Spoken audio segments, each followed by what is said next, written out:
예, 트럼프 대통령이 이란과의 전쟁이 빨리 끝날 것이라면서 군사작전 종료가 임박했다고 밝혔습니다. 또 이란의 새 지도자 선출 이후에 강경파가 재집권하면서 전쟁이 장기화되는 거 아니냐라는 전망도 많았는데요. 앞으로 이란전이 어떻게 흘러갈지 주목되고 있는 상황입니다. 네, 한편 장중 배럴당 100달러를 돌파했던 국제유가가 G7의 비축유 방출 가능성과 트럼프 대통령의 전쟁 조기 종식 가능성에 80달러까지 떨어졌는데요. 네, 관련 내용들 한길주 국립외교연구소 김광석 한양대 겸임교수와 함께 이야기 나눠보겠습니다. 어서 오십시오. 네, 안녕하십니까. 트럼프 대통령이 하루하루 내놓는 발언에 따라서 국제 정세는 물론이고 경제, 여러 가지 흐름들이 굉장히 출렁이고 있습니다.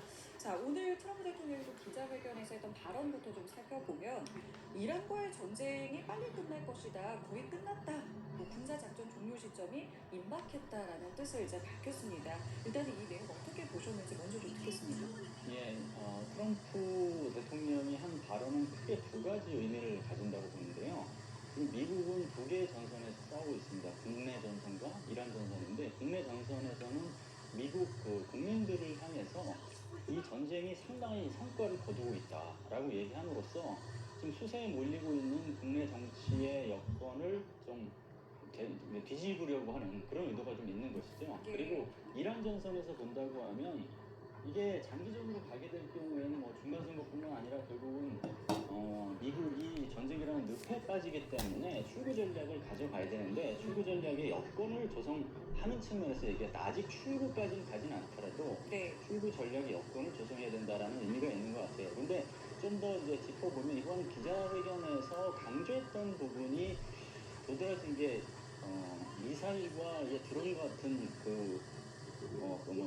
기지나 이렇게 시설, 공장 이런 거를 이제 80% 무력화했다는 얘기를 예, 해요. 예. 근데 그게 사실은 미국이 이란을 상대로 장기간 분노작전을 개시할 때 생각했던 목표를 세 가지로 나누어 본다고 하면, 네. 정치적 목표는 레짐 체인지 혹은 레짐 체인지에 준한 효과, 그 다음에 전략적 목표로는 이란 기획화, 그 다음 군사적 목표로 이제 미사일이나 드론과 같은 적 군사 인프라를 와해시키는 건데, 지금 군사적인 목표만 계속 얘기를 하고 있어요. 그 얘기는 전략적 목표하고 정치적 목표를 달성하기에는 이게 쉽지가 않은 상황이다라는 것을 역으로 암시하는 것이거든요. 그래서 결과적으로 본다면 예. 생각하고는 다르게 전장의 지형이 움직이는 것에 대한 어떤 그 의미도 내재적으로는 담고 있다고 봅니다. 그리고 이런 질문도 받았죠. 이 이란과의 전쟁이 그러면 종료되는 시점에 대해서는 단독으로 결정을 하는 것이냐, 아니면 이스라엘과 같이 하는 것이냐라고 묻는 말에 여러 가지 좀 뉘앙스가 섞여 있긴 했습니다만, 일단 공동으로, 어느 정도는 공동으로라는 이제 발언을 했는데, 지금 방금 들어온 속보에 의하면 이란에서는 전쟁을 끝낼 결정은 우리가 하는 것이다 라면서 함정을 고수하는 뜻을 밝혔습니다. 그러니까 이 전쟁을 끝내는 글쎄요, 시점이라는 게 참 어렵기는 합니다만은, 이란에서는 우리가 안 하면 이거 안 끝난다라는 입장을 또다시 밝혔습니다. 그러니까 전쟁이라고 하는 것은 싸우는 양방이 있는 것이죠.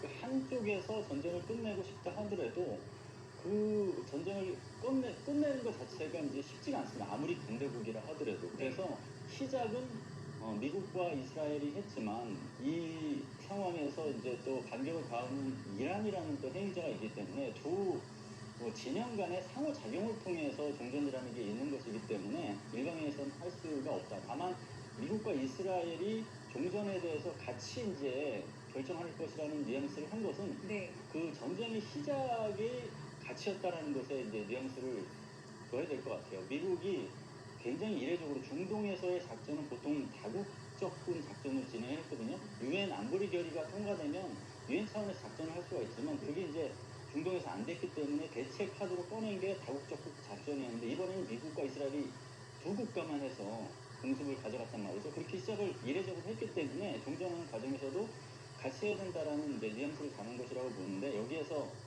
사실 미국이 국내 정치적으로는 또 이제 수세에 트럼프 행정부가 몰리는 게, 나타냐후의 그 이스라엘 국내 정치에 어떤 도움을 주기 위해서 미국이 너무 무리수를 둔 거 아니냐라는 그 지탄도 있거든요. 예. 그런 상황에서 과연 이런 종전 결정까지 같이 가는 게 얼마나 가능할지, 거기에 균열이라고까지는 아니더라도 어느 정도 거리두기에 나서는 모멘텀도 있을 거라고 봅니다. 예를 들면 이 전쟁이 이런 식으로 가지 않을 경우에는 예를 들어서 이스라엘이 이렇게 얘기할 수 있겠죠.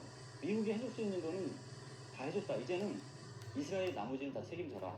라고 의견이 하면서 완전히 엇갈리는 거네요. 그렇죠. 그러면 이제 어차피 이제 이스라엘이 사실은 이런 공습을 주도적으로 계획했고 미국의 지원을 받는 형국이라고 하면 미국의 지원은 이 정도까지 됐으니 나머지는 이스라엘이 해야 된다라는 식으로 해서 거리두기 이 정도로 변화될 가능성은 없지 않아 있죠. 왜냐하면 미국 입장에서는 트럼프 행정부 입장에서는 더 중요한 건 이스라엘이라고 하는 동맹국보다 국내 정치에서 이기는 거잖아요. 그렇죠. 그렇게 따진다고 하면 그러한 결속력이 약간 이완 이런 것도 추정해 볼 수 있는 대목입니다.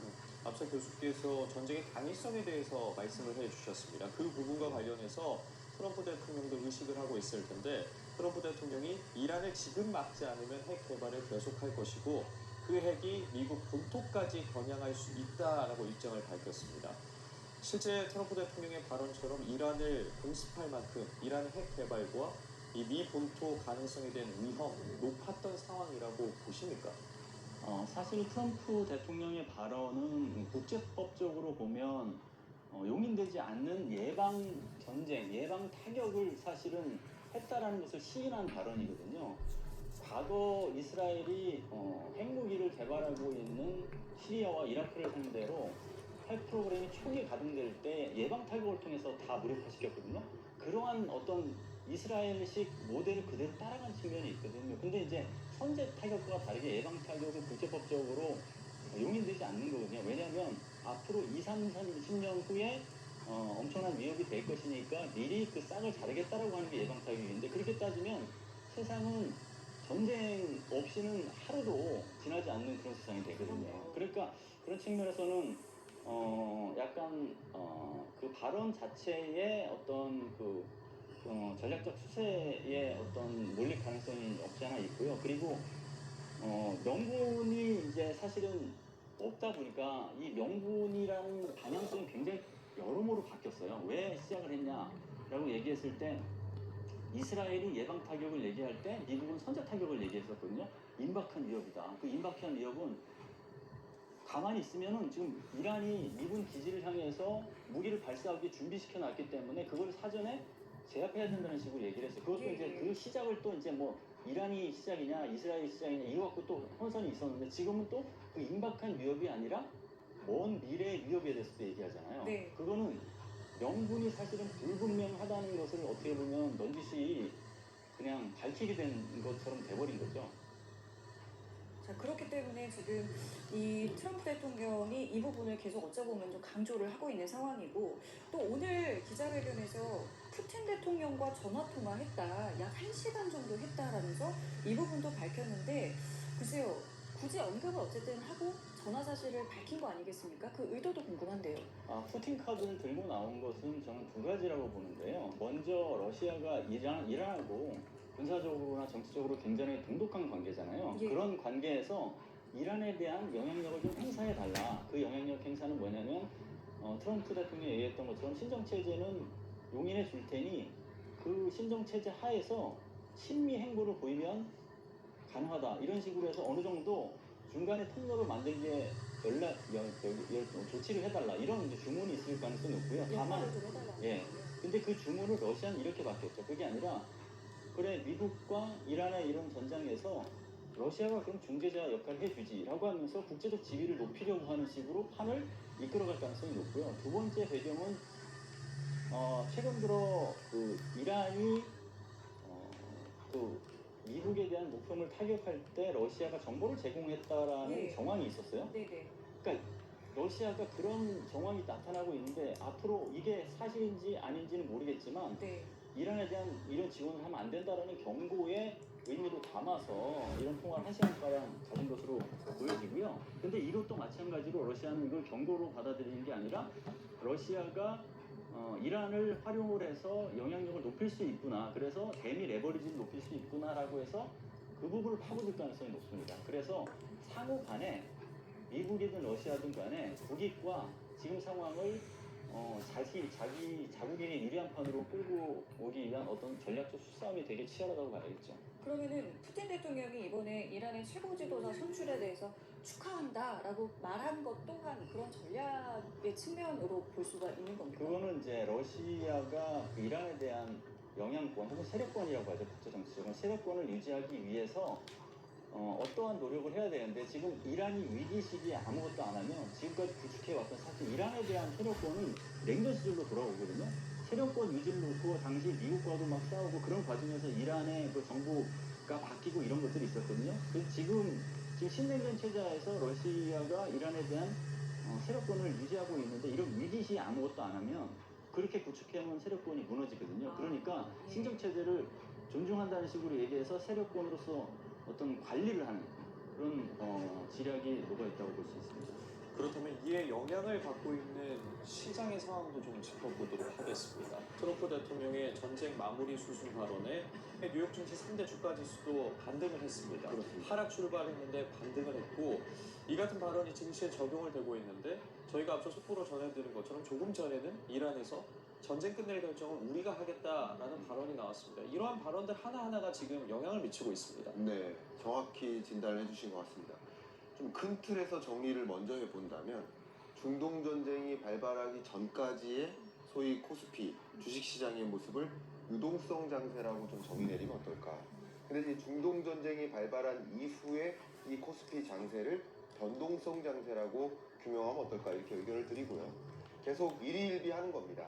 이 중동 전쟁이 더 확전될 것인가, 격화될 것인가, 더 불안해질 것인가. 그러니까 중동 전쟁에 대한 불안감이 고조될 때마다 이 투자자들이 자금을 안전자산으로 옮겨야지. 예. 안전자산 선호 현상이 집중되는 것이고요.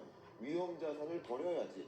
그러니까 주식이나 코인과 같은 위험자산 회피 현상이 지배적으로 나타난 겁니다. 그래서 중동 전쟁이 확전되는 양상이야 뭐 트럼프 대통령의 발언 혹은 뭐 이란 측의 발언, 이스라엘 측의 발언 혹은 주요 강대국들의 발언 이런 것들로 인해서 전쟁이 확산되는 양상이라고 주식시장에서 인식하면 위험자산을 버리는 회피 현상이 일어나는 것이고 아니다 중동 전쟁이 이제 곧 끝나겠구나 하는 발언들이 발표되면 또 주식시장에서 일희일비 바로 즉각 반응하듯이 또 오르는 그러니까 어제까지만 해도 중동 전쟁이 굉장히 강하게 확산될 것 같아. 네. 3월